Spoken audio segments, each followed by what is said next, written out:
जज साहब ने आदेश दिया कि मार्च के तीसरे वीक में आपकी केस लिस्टेड होगी और 17 तारीख को लिस्टेड हुई है, 17 मार्च को। तो सुप्रीम कोर्ट में, माननीय सुप्रीम कोर्ट में 17 मार्च को सुनवाई है।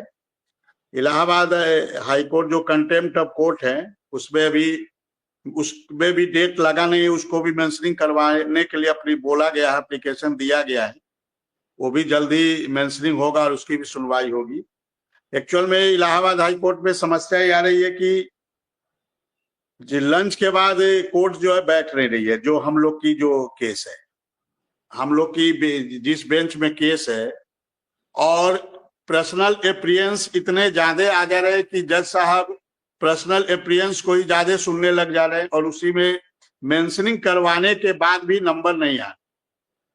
तो कहीं ना कहीं दिक्कत आ रही है। इन सब समस्याओं से चर्चा अपने वकील साहब से की जा रही है कि इन सब से कैसे निजात पाया जाए, इसका कोई तरीका ढूंढिए। तो बात हो रही है और प्रयास जल्द से जल्द किया जा रहा है कि इसकी भी सुनवाई हो। माननीय सुप्रीम कोर्ट में भी जल्द से जल्द सुनवाई हो। तो वहां तो 17 मार्च की डेट लग गई है और इलाहाबाद हाई कोर्ट में भी प्रयास किया जा रहा है कि जल्द से जल्द सुनवाई हो। इसके लिए लगातार हम लोग संपर्क में हैं। अपने वकील जो भी हमारे इलाहाबाद में वकील साहब हैं उन सबसे संपर्क में हैं और बातचीत चल रही है कि जल्द से जल्द सुनवाई हो। जी, सुप्रीम कोर्ट की फाइनल हो गई कुछ डेट की नहीं अभी, या उम्मीद है? 17 मार्च की डेट है। 17 मार्च। 17 मार्च। चलिए 17 मार्च को सुनवाई हो जाए, यही मैं सोच रहा हूं, यही मेरी शुभकामनाएं भी है। उदय सिंह, क्या शिक्षा मित्र अपनी ये बात अपने सब शिक्षा मित्रों से और संगठनों से कह सकते हैं?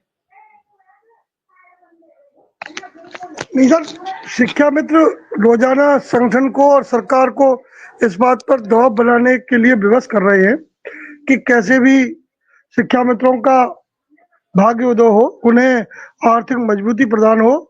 और इसके लिए हम दैनिक हिंदुस्तान समाचार पत्र को बहुत बहुत धन्यवाद देते हैं कि वो प्रतिदिन एक पेज किसी एक जनपद का हमारे लिए सुरक्षित रख रहे हैं, जिससे कि समाज में शिक्षा मित्रों को समझने जानने की जो आवश्यकता हमें महसूस होती है। जिस तरह से सरकार ने बीच में हमारा जो मानदेय दोगुना किया है, उसके झूठ को लोग समझ रहे हैं और लोगों की हमारे प्रति सकारात्मकता बढ़ रही है।